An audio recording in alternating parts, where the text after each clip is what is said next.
আজ আমি আপনাদের সঙ্গে দারুণ হেলদি আর টেস্টি একটি ব্রেকফাস্টের রেসিপি শেয়ার করব। ব্রেকফাস্টটি তৈরি হবে মাত্র ১০ মিনিটে।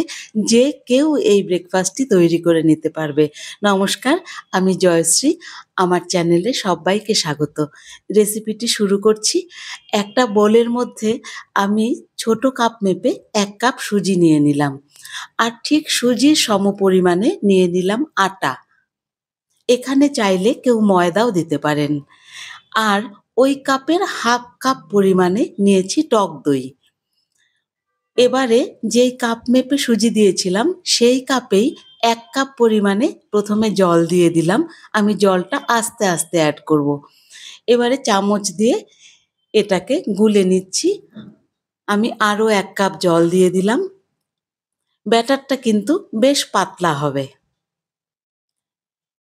জলটা দিয়ে মিশিয়ে নিয়েছি। ব্যাটারটা একটু ঘন দেখা যাচ্ছে আর সুজি আরেকটু ফুলে উঠতে পারে, সেজন্য আমি আরও হাফ কাপ জল দিয়ে দিলাম। জলের সঙ্গে ভালো মতো গুলিয়ে নিয়ে এখন আমি এর মধ্যে লবণ, চিনি সবকিছু অ্যাড করব। দিয়ে দিচ্ছি হাফ চামচ লবণ। অবশ্যই আপনারা আপনাদের টেস্ট অনুযায়ী দেবেন।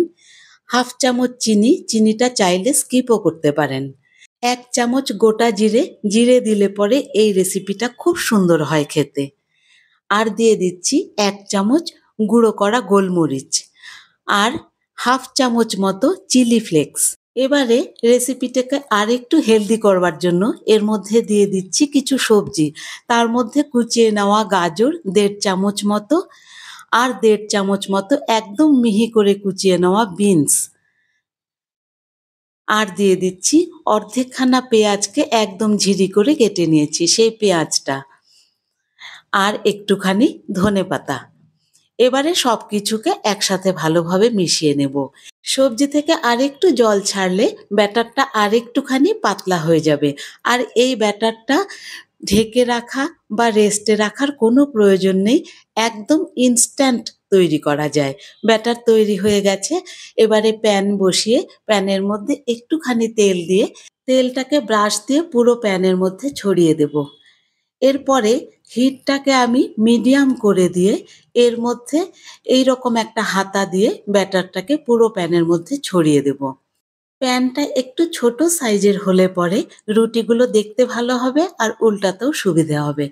গার্নিশিংয়ের জন্য ওপর থেকে আরেকটুখানি চিলি ফ্লেক্স ছড়িয়ে দিলাম, এটা দেখতে ভালো লাগার জন্য। এবারে ঢাকা দিয়ে একটা পিঠকে আমি ২ মিনিট মতো রান্না করব।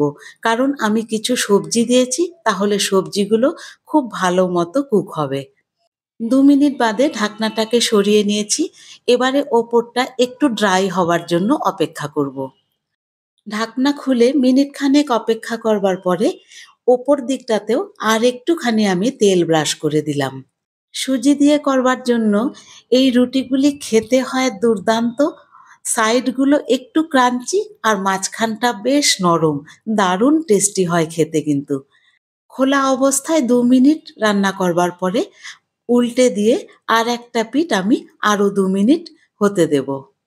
আরেকটা পিঠ ২ মিনিট হওয়ার পরে আমি এই রুটিগুলোকে নামিয়ে নেব। দেখতে বা রান্না করতে অত্যন্ত সহজ মনে হলেও টেস্ট কিন্তু দুর্দান্ত হয় এগুলোর। আমি ওই পরিমাণ আটা আর সুজি দিয়ে মোট ৫ খানা রুটি তৈরি করেছিলাম। রেসিপিটি ভালো লাগলে একটা লাইক করে দেবেন আর চ্যানেলটি সাবস্ক্রাইব করে আমার পাশে থাকবার অনুরোধ রইল। পাশগুলো কেমন ক্রাঞ্চি আর মাঝখানটা কিন্তু দারুণ নরম। আর বহুক্ষণ সফট থাকে এই রুটিগুলো, আর একটার গায়ে আর একটা লেগে যায় না। রেসিপিটি কেমন লাগলো কমেন্ট বক্সে অবশ্যই জানাবেন। ধন্যবাদ। ভালো থাকবেন।